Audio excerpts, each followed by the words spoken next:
Hello friend, welcome back to my channel. In this video, I'm going to be doing another page in my hand lettering journal.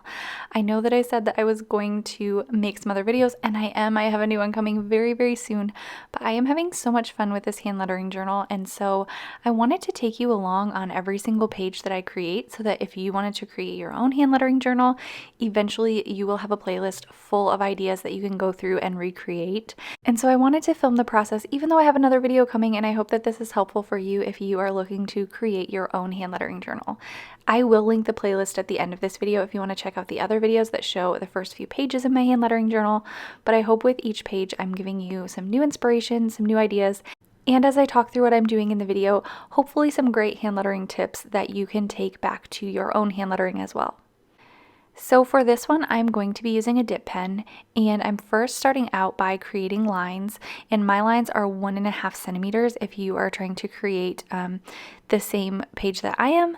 And so I'm just using a basic ruler to mark out my lines, and then I'm just writing them very lightly with a pencil, which I will go back and erase later on after I have let this dry. If you are in Letter Together, I will go ahead and turn this page into a printable so that you can practice along with me and then use that for creating it in your own hand lettering journal. So just make sure to check the bonus printables section of the Letter Together school and you will find this. I think I've probably made a printable for every page so far in my hand lettering journal, so there are other ones there. But yeah, make sure to check that out if you want to get a little practice on a printable before putting this into your own hand lettering journal.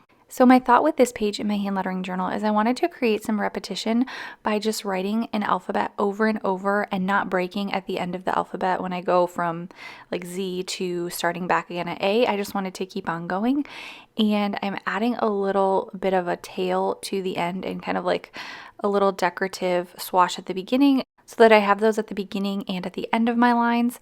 But I am just creating this alphabet over and over. I think this is great practice when you are trying to practice a new style or come up with a new style. This isn't completely identical all the way through, but I did try to keep some continuity. So like if I have a loop for my B, I continued adding loops throughout the entire thing.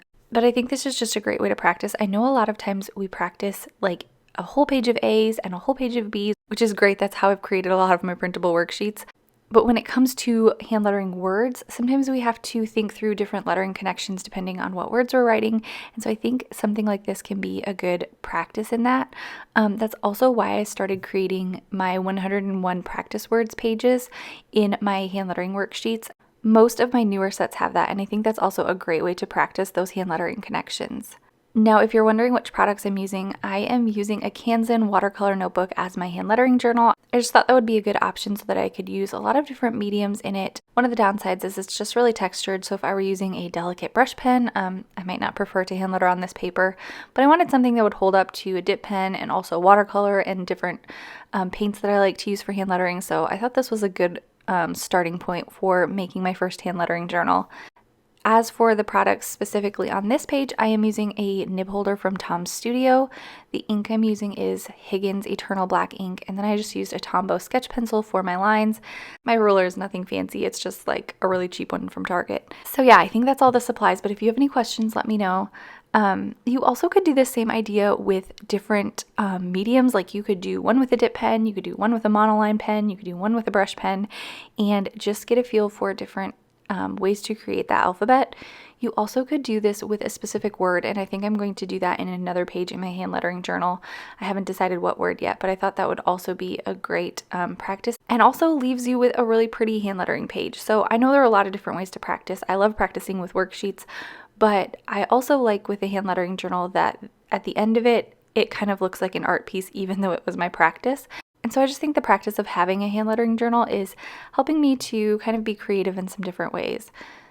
So yeah, once I'm finished, I didn't have the footage of me doing this, but I will just go ahead and erase the hand lettering. I'm often tempted to erase before it's completely dry, so I left this one for a good while, like days, and I will come back and erase it and show you the final product. But yes, I did not want to ruin this hand lettering with erasing it too quickly. So let me know if you have any questions about this. Like I said, I'll leave that playlist here if you want to check out my other hand lettering journal pages. I hope that you get a lot of inspiration, hand lettering tips, and that you have fun creating your own hand lettering journal. So I will see you over in that next video.